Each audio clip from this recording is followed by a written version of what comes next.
it's almost as if it's funny because I've read recently his the piece he wrote in memory of Frederick Jameson. I don't know whether you read it. He wrote an interesting piece about it, and it kind of talks. I found that really interesting how he mentions conspiracy theories as well. How he mentions conspiracy theories in a slightly different light from how he mentioned conspiracy theories previously. Like in recent years, he kind of praises Jameson for pointing his finger against, people who plot against us. And he mentions even the crisis of 2008, or rather he mentions how Jameson said that crisis was somehow planned by Wall Street, right? It's interesting, isn't it?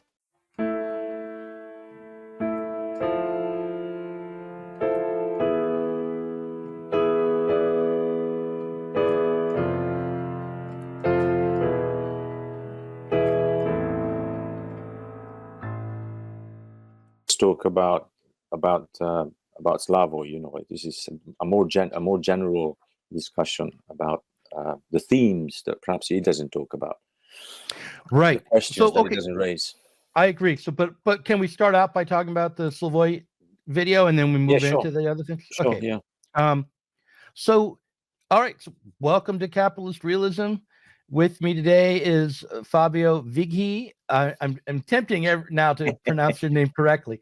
I never stop you because I quite like the sound of different pronunciations. I don't mind that at all. But yeah, I'm the ugly American struggling to pronounce names other than Smith. This is yet another edition of Capitalist Emergency Capitalism, which is a book that's coming out from Sublation this year. We're on track for we are coming out this year. So I'm very excited about that. I think it's an important book. We're going to be talking about this New Statesman article about Slavoj Žižek and the video I wrote in response to it, and also in response to my conversations with you.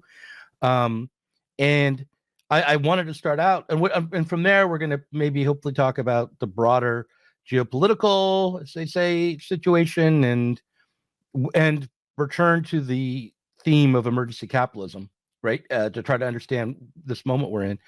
But I wanted to ask you, because you said you liked it, so yes. What did you make of the video essay that I put out, and what would you want to add to it? Well, first of all, thank you for doing it. I think it was really great. I loved it. I love the aesthetics. I love the narrative behind. I love everything. Your voice, everything fits. The thing that I captured my attention, I think perhaps more than anything else in the context of what we normally discuss, emergency capitalism, is the mention of capitalism with Asian characteristics that I think pops up a couple of times, and I know that Slavoj often talks about it, and I really think there's something theoretically wrong there, and I think that he kind of misses the whole point about capitalism as a totality. Capital is capital, regardless of where it is. It goes where it has to go in order to exploit more, in order to make more profits, wherever it's necessary. But again, it's an anonymous, abstract totality that is quite independent of nations, even. And today, particularly today, I think it's always been in itself as a notion. It's very much a totality, regardless of national borders. But today, it kind of lives up to that name. It's totally global. So to talk about capitalism with, for example, Chinese or Asian characteristics is very reductive, and potentially also racist, of course. And I think that's one of the criticisms that were made. to what Žižek had to say, but I think it's theoretically naive. Fundamentally, there's a theoretical problem with that, and we can talk about how it operates today. How flows of capital work today, and how they work in a way that is very much independent of the national production of capital, right? It's independent of it. Nations do some kind of organizing of capital, of course, and are necessary in that respect. But it's the movement and the flows of capital, transnational, global capital, that determines the possibilities of single nations, right? So I think the logic has to be inverted. We should talk about those flows rather than talking about capital with Chinese or American or European characteristics. It seems pointless to me if you do that without first taking into consideration the global dimension of it. And to me, and there's a good example that we can perhaps discuss, that I think it kind of typifies how capital has operated over the last 40, 50 years, even more perhaps, in terms of really achieving a global dimension. So that is, I think, a point that needs to be made in relation to what Slavoj Žižek often doesn't discuss. Well, I think it's worthwhile to put Slavoj Žižek's theory or warnings about capitalism with Asian characteristics in the context of the post-World War II understanding of capitalism. In the two examples I'd bring forward to kind of frame this would be maybe three examples, but the primary one to begin with is a guy named James Burnham, who wrote about, he was a Trotskyist, but he dropped away from Trotsky. And he wrote about how we were no longer in a capitalist world, that the managerial class had replaced the capitalist class as the primary drivers of history, as the most influential and important sources of power, and that he believed this in the Fordist era, and the old entrepreneurial private capitalist class had been displaced, right? And so capitalism itself was no longer functioning. He thought. I mean, I'm offering a very brief summary, which is probably a vulgarization of his theory, but it's essentially this is how I understand it. And at the same time, the Frankfurt School Marxist people like Horkheimer and Adorno and others, I forget the economist in their midst name, but the one who was in contradiction with Grossman, they believed that to a large extent, or maybe fully in terms of economic crisis, the Fordist model had overcome the internal contradictions of capitalism. And they believed it for a couple of different reasons, but that they felt that that the consumer society managed by the Fordist state, whether it was in the Soviet Union or Germany or in the United States, they believed that the old entrepreneurial capitalism had been replaced by this new form of capitalism, which would not go into the kind of immiserating economic crisis that had defined the entrepreneurial phase, and that the struggle then was to create movements for freedom in a world which was being controlled and where the horizon had been lowered, and that where we might have imagined that the future would be filled with well-fed workers living in bunkers with no lives of their own, no room for their own development and living in sustained misery, right? Which they would be convinced through the culture industry was a form of happiness or something like that. Yeah. So there's that vision, and then so with Žižek is arriving after neoliberalism, after this idea that Fordism was going to last forever has been dashed, right? Yeah. So now, and he's had to live through that crack up in Slovenia. Like he experiences that as a not only a political economic crisis on the level of finance and business, but also on the level of the state. So, and he is kind of forced to embrace what he finds to be the most progressive ideology on the table in the moment, historically, especially as he's running for actual political office. So he's advocating for a kind of neoliberal reform, not out of a love of neoliberalism or capitalism, but just as maybe the best option available for them in that particular circumstance. And I think maybe even someone like Lenin might make that kind of move, based on practical necessity. But the point is that neoliberalism starts to be considered to be the something that runs society, rather than that capitalist competition that's underneath it, right?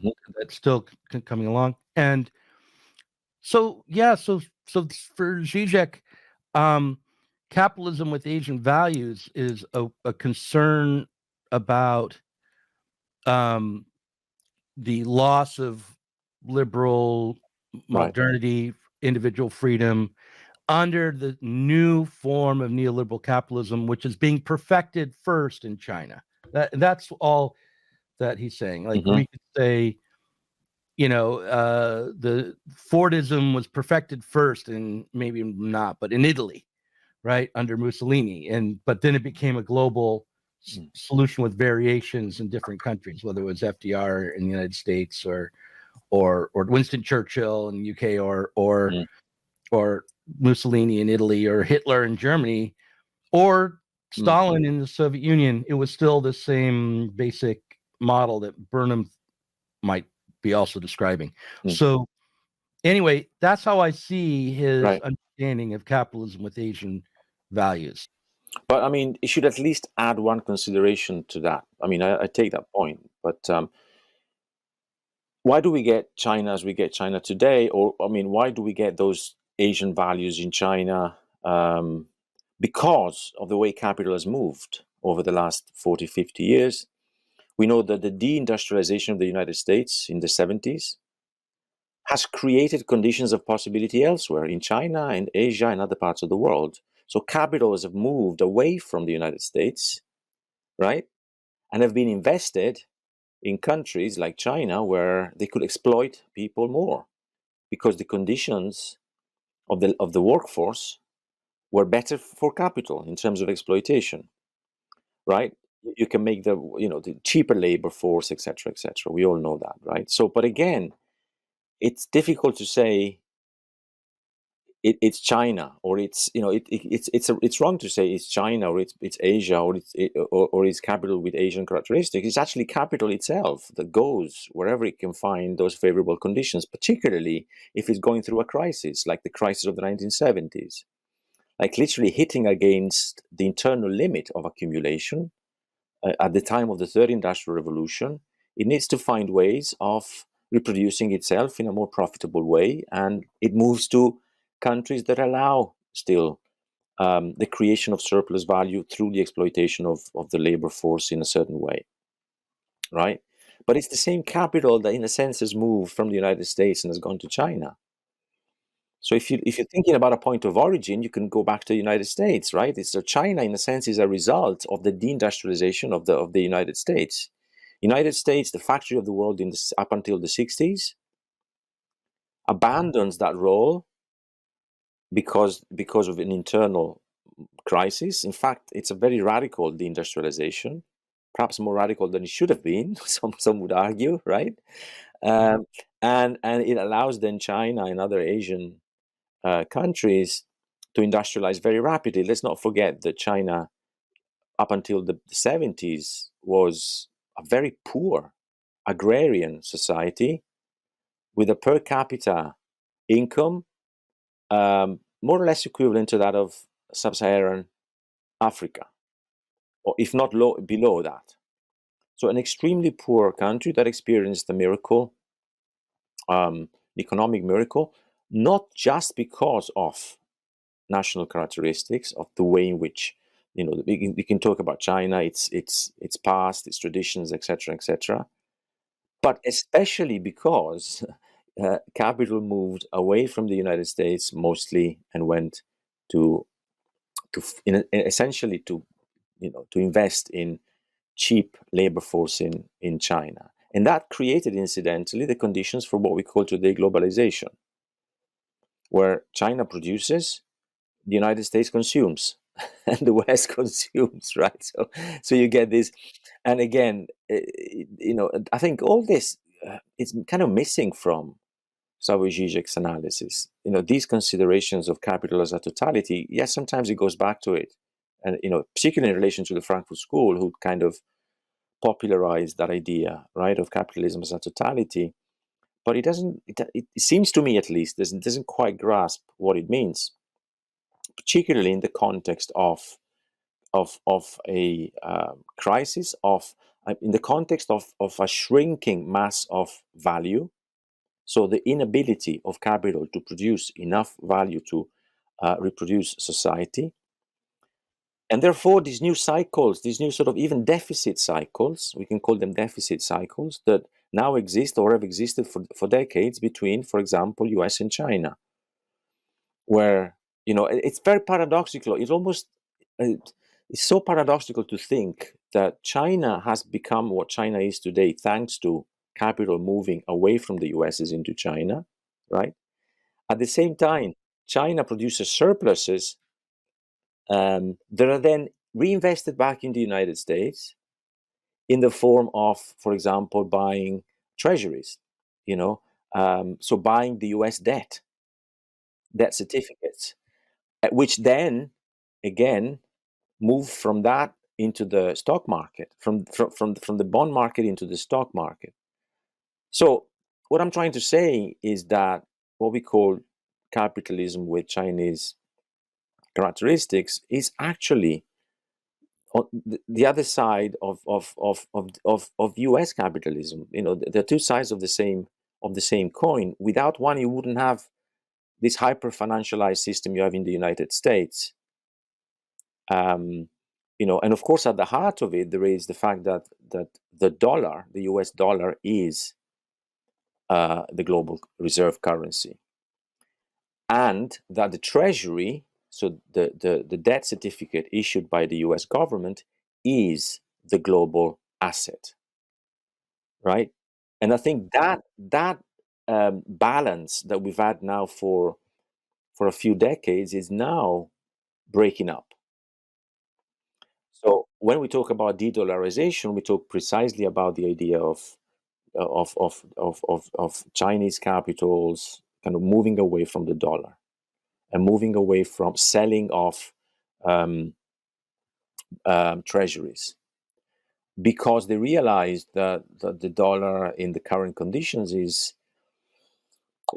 has become a very fragile currency, precisely because its potential devaluation, its massive devaluation, which is again based on a system that simply creates cash out of nowhere and adds it into the economy, to the extent that what we call GDPs today are, in a sense, an expression of that credit being deployed in the economy itself.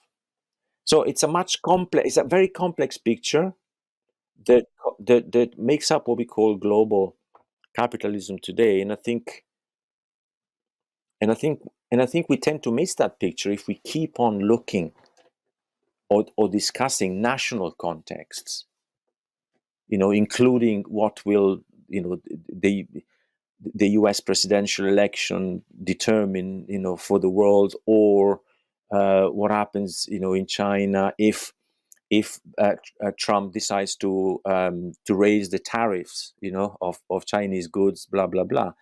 We always need to consider capital as a totality that flows in and out of countries, and because of those flows, it determines the conditions of possibilities for those countries. That's my point, and I wish that Slavoj Žižek kind of talked more about that.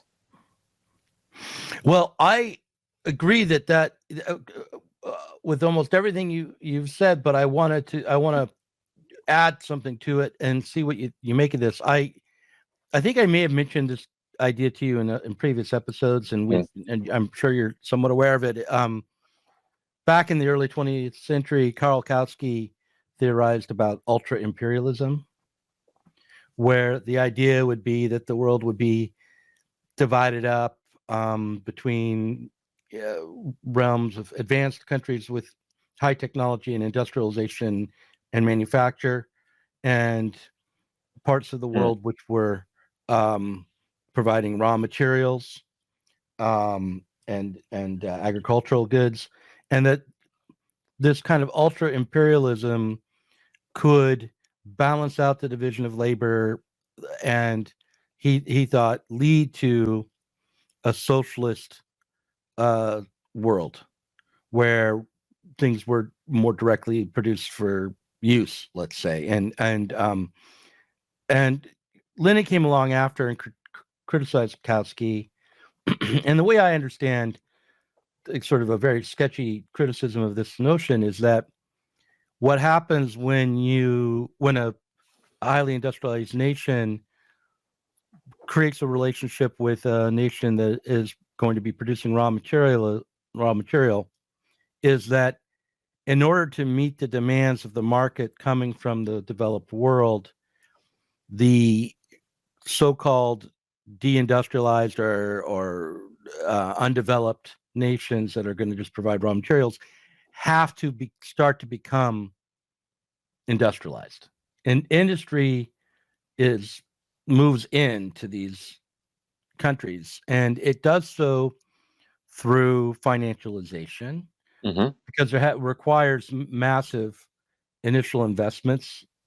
So, for instance, if you're going to be importing or exporting a lot of food out of Brazil for the global market, you're going to need to build roads. You can have trucks produced or shipped there, and you're going to probably build rail. And so to get that done, the state will probably intervene and issue a lot of debt, which might have, and also foreign investors will invest and create a lot of debt in Brazil, which then will have to be paid off through the work of people producing this food for the rest of the world. And what happens is, as they industrialize, the rate of profit declines. I'm just very roughly, which means that it becomes more difficult for that initial investment to be paid off, which means the state's probably going to start issuing more money to try to pay off the old debt, which will create a debt crisis in Brazil. And then there's the political consequence of that in Brazil was a military dictatorship. This neoliberalization and financialization in the 70s and 80s, I think, came along with authoritarian control, right? So that,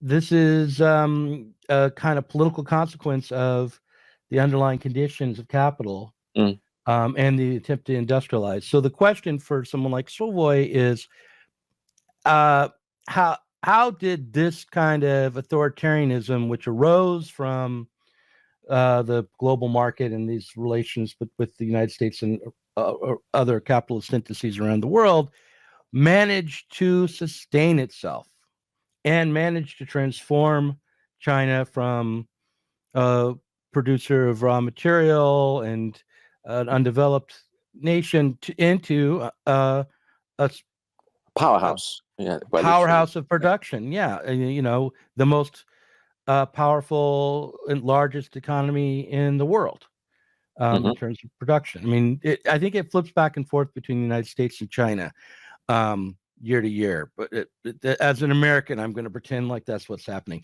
But yeah, China is certainly number one in terms of production and manufacture. And so, I do think it's a serious concern. I don't think it is, but we always have to put it in the context of the struggle for freedom and socialism for it to even make any sense. Because why would we be concerned about the Chinese model unless we were ideologically committed to freedom, equality, autonomy, equity, these kinds of things. So these basic bourgeois values, which we're still attempting to realize. So that's also in the background for these kinds of critiques. It's like, okay, well, the Chinese are doing it, but they're doing it through authoritarian means, and also, I think Žižek would say, and as they succeed, this model will probably become global. I think it's already global for the reasons that I kind of discussed before. It's deeply connected with credit, as you said, and furthermore, maybe even more importantly, with insubstantial credit that doesn't come from labor, but it comes simply from central banks or banks. So credit that is created out of thin air, and it's just thrown into the mix, and it creates production, it creates surplus value, yes, but it's credit that comes from nowhere, and which therefore increases the chance that we end up with a massive devaluation, currency devaluation problem. And this is one of the reasons that why I think it's difficult to think, for example, of a Fordist boom in China today. Should China detach from its codependency with the United States, etc., right? China and the BRICS nations. I think it's difficult to think of it because the Chinese economic miracle it is based fundamentally on credit that is created not through labor, but out of nowhere.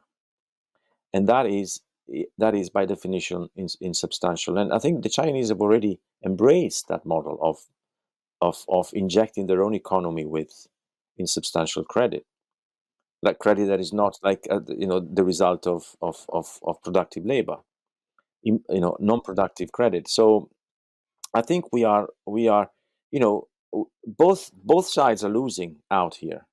And we don't realize that this loss it's a communal thing. It's a total. It's part of capital losing out. Whether you're in China or in Russia or in the United States, and those are all interconnected, you're losing out because capital is shrinking, and it needs. And that's my argument. Why are we in a constant state of emergency? Because capital is shrinking, and it needs emergencies to function.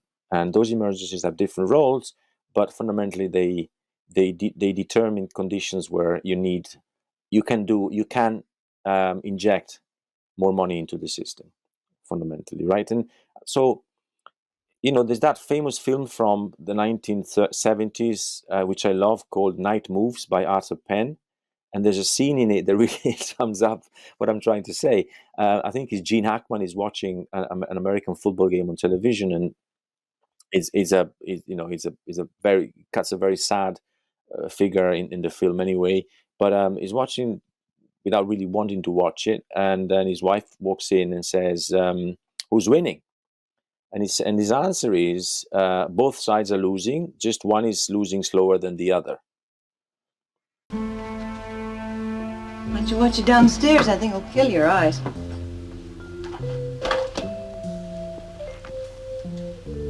Who's winning?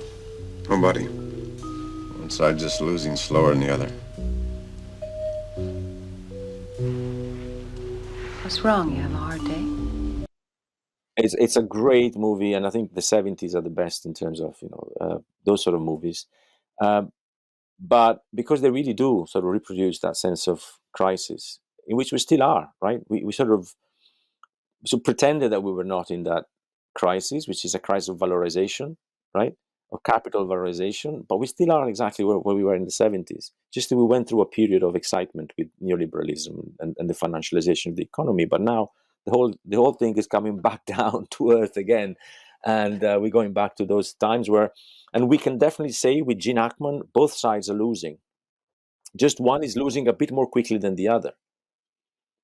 And so I think in the US and the West, we get that fast sort of sense of collapse because the money, the first of all, the financial structure of the whole system is collapsing faster probably than in countries where there's still an element of productivity in capital.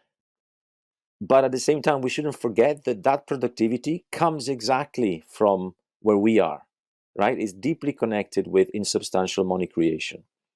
And I think that's the key point. It's the key point that makes the two sides very similar ultimately, because both in China and in the West, the common problem is that capital is less and less productive. It creates less and less value. So it struggled to socialize societies. In fact, it desocializes society more and more. And it has to rule over society, not through money anymore, not through the distribution of value, but actually through totalitarian methods, which to me became first very obvious with COVID. Yeah. What when you say it's desocializing, it's not socializing, I think there's a possibility for confusion. I even in me, like, because in the United States, we talk about socialized medicine, and that means the state takes on the responsibility of providing medical services to the public. What do you mean by, so when you say socialize, you don't mean nationalize? No, I mean just capital as a social relation. Capital as a relation that intrinsically that's what it is. Capital is a social relation that you can argue that is very much also a non-social relation, but it creates a link, a bond between capital itself and workers, right? And so it creates a social relation, and I think now it's increasingly unable to do so because it's for the reasons that we've discussed many times before, which is it needs less and less labor force because of technology, the way technology allows capital to cut labor without having to reabsorb it into the system. So in that sense, is desocializing society. Society becomes less and less social because capital needs less and less socially necessary labor, to put it in Marxian terms. So I think that's the so it this is why we're having this kind of atomization of society. Ultimately, I think with all the morbid symptoms that arise with it, even in maybe in health related terms like mental health issues and so on and so forth, right? I think it's a symptoms of capital desocializing society, which means that we need that to create a new social bond, right? And that's part of what the video also that you made, the video essay you made points to at the end, the necessity to recreate conditions where a social bond is necessary beyond capital, I would say, because capital is unable to do it. Capital as a value extraction enterprise is unable to create that bond. It's the end of a historical trajectory here. We talked about it before. We cannot go back to the 50s or 60s.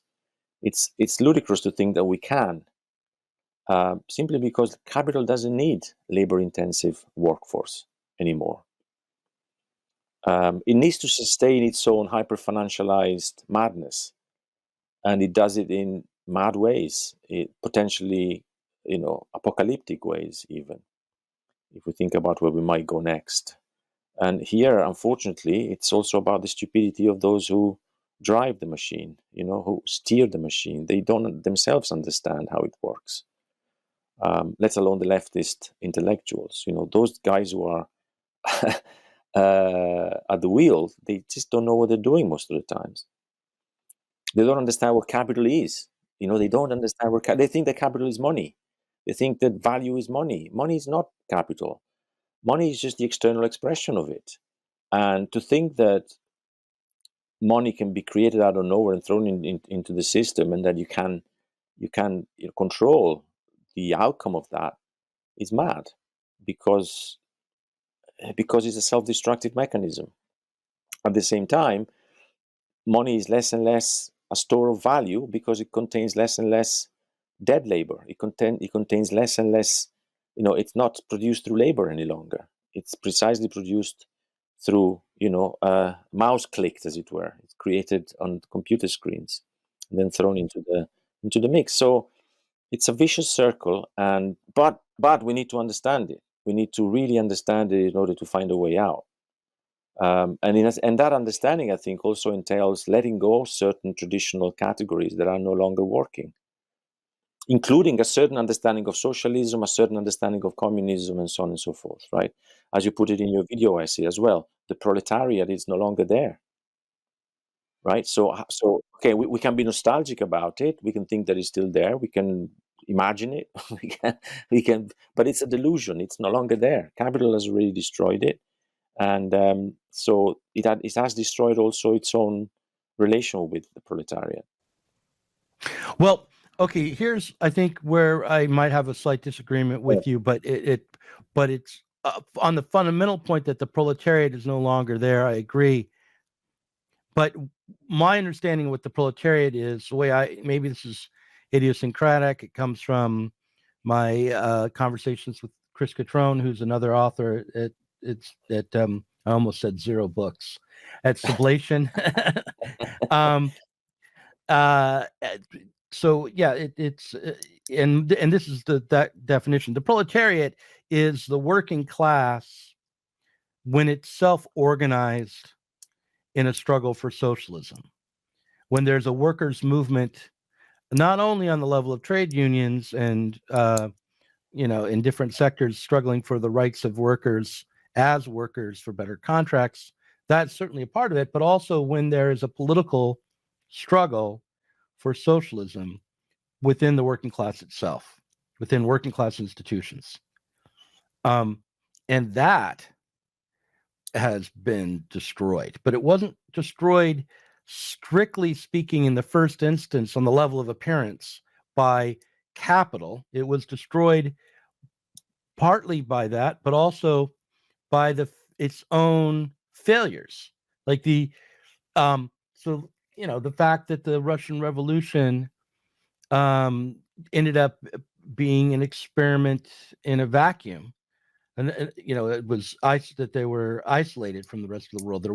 The working class didn't achieve power for socialism in advanced nations, and on the level that Lenin and Stalin and Trotsky and Kautsky and pretty much anyone in the second or third internationals would have thought necessary. The fact that didn't happen, the fact that the working class movement, the proletariat, was defeated politically, has these consequences down the road. So they suffered a political defeat around 1919, 1920 in Germany, is what I'm thinking about. And then there's just been political defeat after political defeat for the last 100 years for the socialist left, as it's abandoned the whole notion of organizing a proletarian revolution, as it has accepted that what is what could be. So my politics is a politics saying, okay, we're out of the pandemic, we're out of lockdown. There are workers. They have the potential to go to bowling together if they want. They could go to the pub together and do it. And there could be a working class pub. They could be neighborhood watch programs for working class neighborhoods trying to deal with the immigration crisis. as a part of the struggle for socialism, rather than as some appeal that people make to the state to say, fix this for us, but rather like, okay, you're in Springfield. There's a whole bunch of new Haitian immigrants. They're taking jobs. How do you organize as workers with the Haitians to overcome a social problem for working class people in Springfield? Working class people, both Haitians and natives of all colors. So that's my vision of like how to proceed, is to try to rebuild a proletarian working class, to build the institutions so that we could one day have a politics again, a working class or proletarian politics.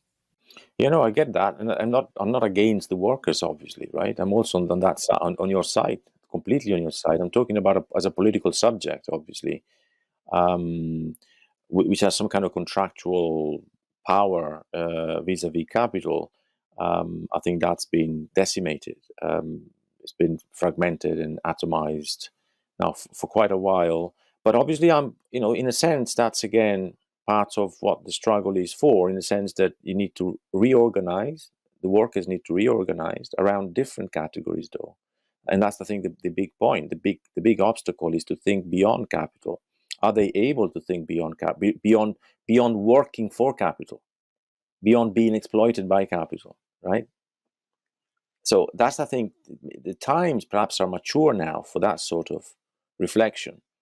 Can we think beyond the categories that are so global and total now, that they fill every minute of our lives more than ever, perhaps? Can we go beyond them? Can we think beyond them as workers, as people who create, or people who produce, or people who make things, people who, they actually, yes, they engage with things around them.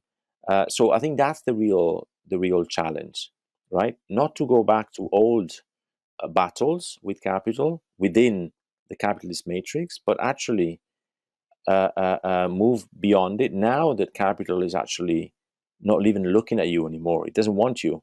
It doesn't even give you the illusion that it wants you. It doesn't care for you anymore. And it's made it so explicit. It's making it so explicit that it doesn't care. And but still, what we miss, what we lack rather, is a new horizon of meaning, where the old categories are replaced by new categories here, even in connection with how we socialize, how we work together, and so on and so forth, right? So I think that's what's really what is needed looking ahead.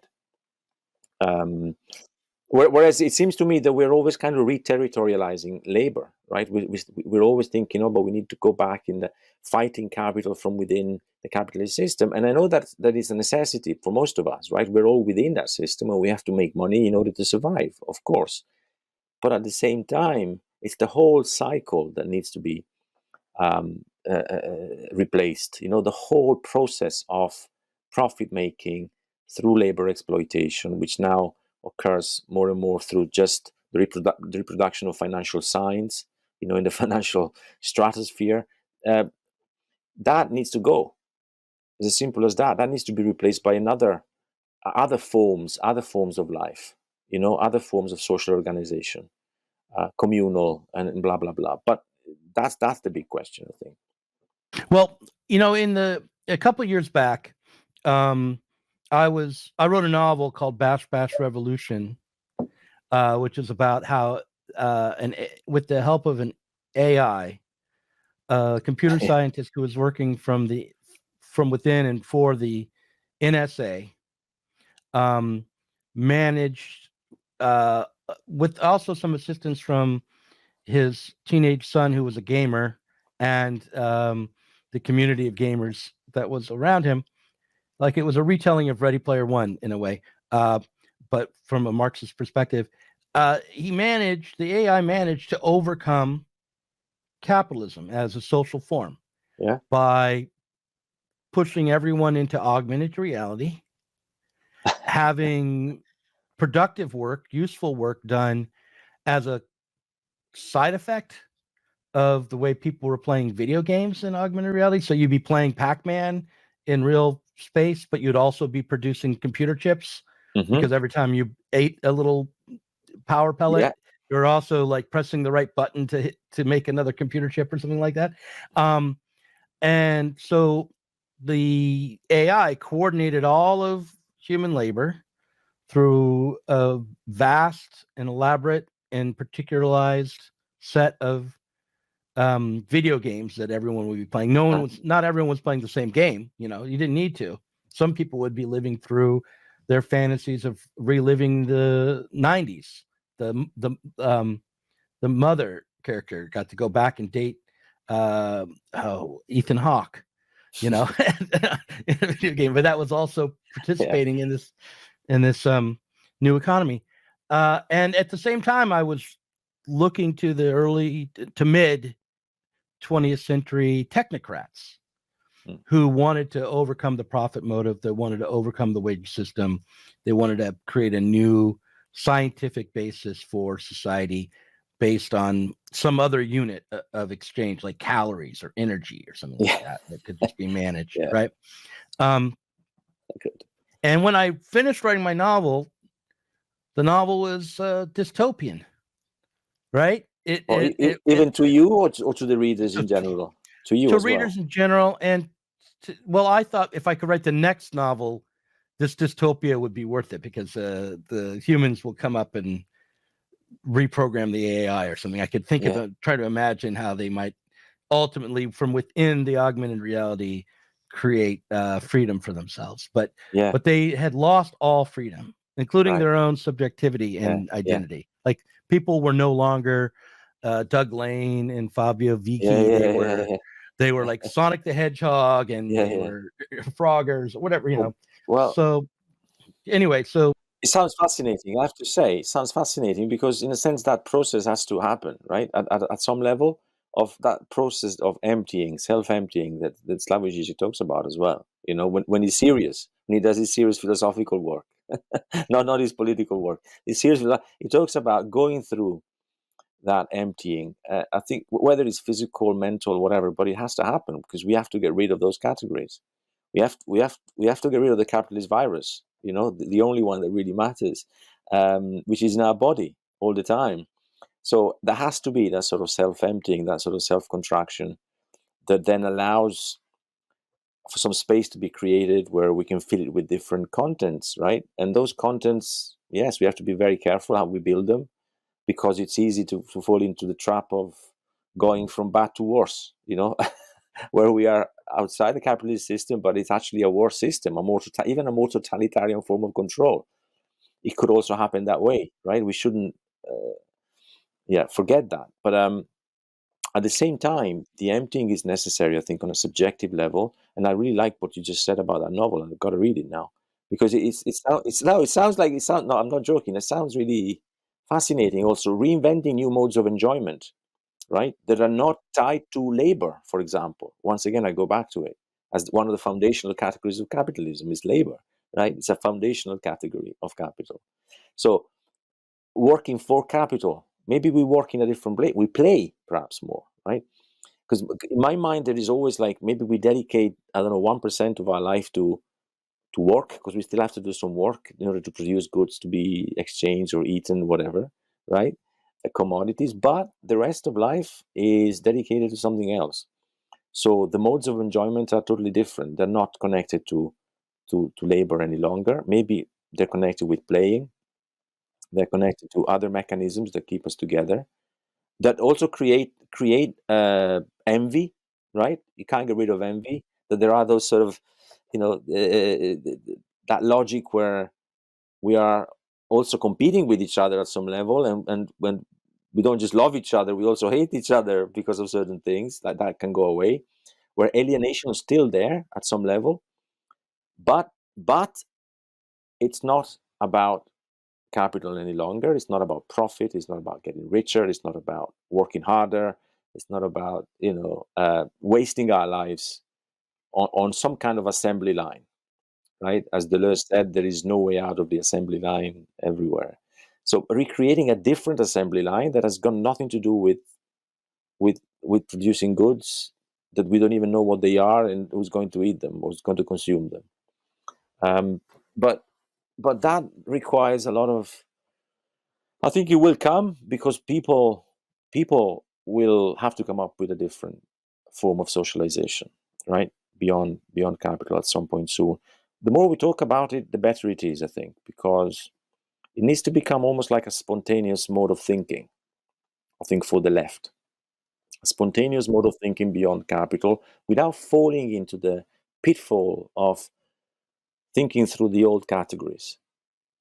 Right? I think they need to be abandoned, unfortunately, or fortunately. They need to go, and we need to make space for new categories that still, whilst retaining the same sort of sentiment, the same sort of attachment to a cause that would bring us to improve our conditions, obviously, materially, spiritually, whatever.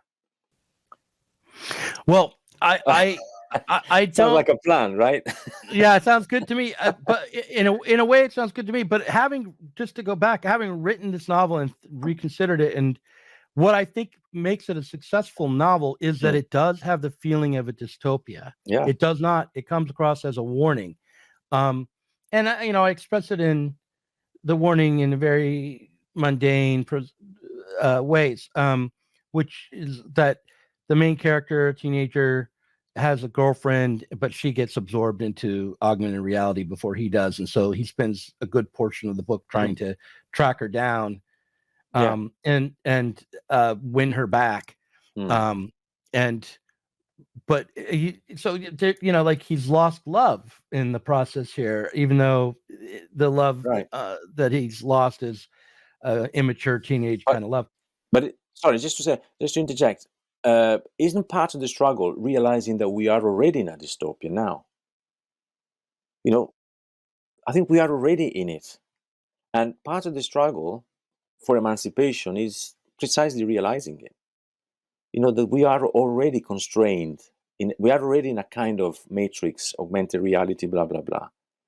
We are not free the way we think we're free. I think it's important to realize that dystopia is already part of our everyday life more and more.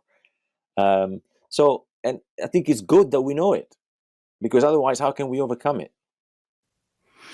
Do you see what I mean? Well, I agree. But okay, so I worked in telemarketing rooms and telemarketing centers and various kinds for like 20 years. I did sales, I did customer service.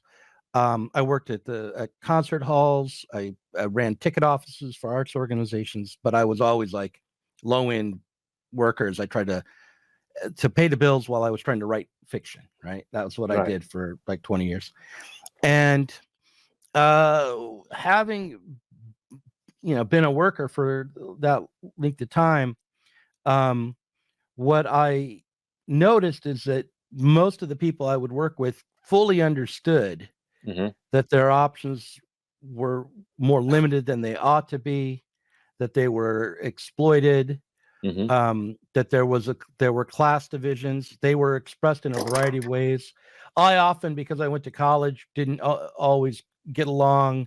No, it's not like I didn't get along. It's just like I wasn't fully integrated into the more working class spaces, like at Comcast. Like there are people who worked there for 20 years, and who had no, like I was writing a novel and they were like, either just looking forward to the next year there or thinking about becoming an undertaker or something like that, maybe something with more security. Right.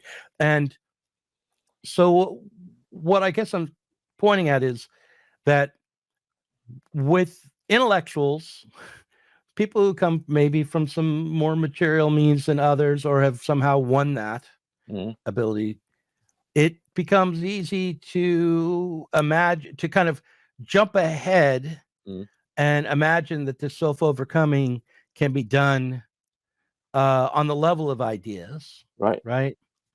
But if we were really to accomplish it, that self-overcoming would have to be done, I still believe, despite the fact that the working class is shrinking and is under a lot of constraints and has been atomized, it nonetheless still would have to occur, I believe, within the working class. The working class or the proletariat will have to overcome itself. To overcome labor as the defining mediating structure, social relationship in society, workers themselves will have to do it. And we intellectuals might imagine in novels that we can see what it will be necessary or how it will happen.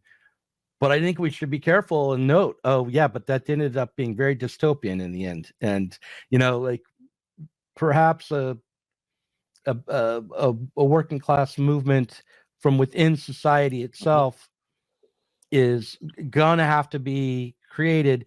So for that self-overcoming to actually be realized anywhere other than our own imaginations as petty bourgeois intellectuals. I totally agree. I really agree with that. And that's why I was emphasizing that almost like sensorial dimension of self-emptying. It's something that you have to feel. It's in your body almost. It's not something that you can just imagine.